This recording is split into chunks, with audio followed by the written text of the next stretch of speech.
nisy pareusseuse de rehefa miteny izy dia ela be foana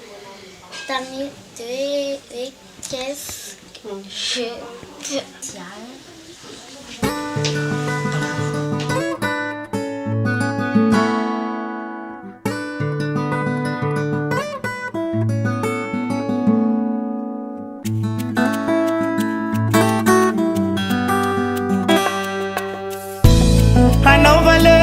Mamunze awulu wirewe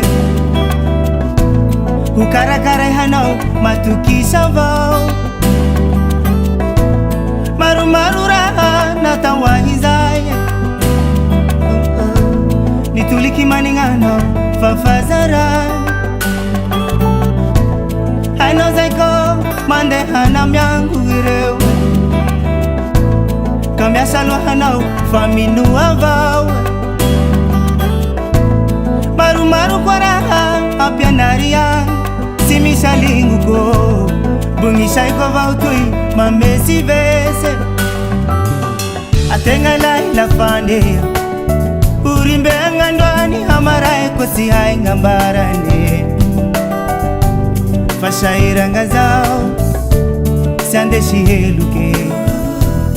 ira mahazo atenga ndwani mahazulu kwa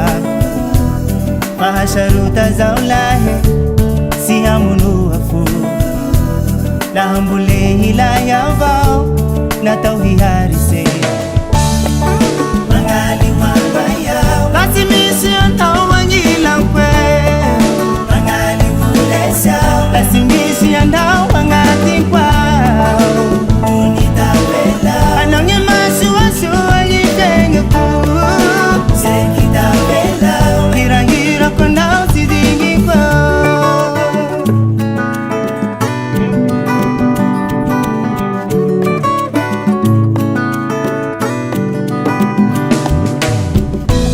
Hanauzako mianara shuhana uirewe Fiza ya vongera azuna utamaye Raharimbe na uzawe uitanao Siveri mande hanao mahai taratash Era lai manambali hanao ireo Apela mananga sarengi ngalai nawe Sirama ngayeniu tasite hanao La yela ngela Vakarakara shwa hanao tubuke vawe Atenga lai la fande Urimbe ngandwani hamara eko si hai ngambarane Fashaira ngazawe sande shiheluke Ira mahazo atenga ndwani mahazulu kwa Fasharuta za ulahe si hamunu wafu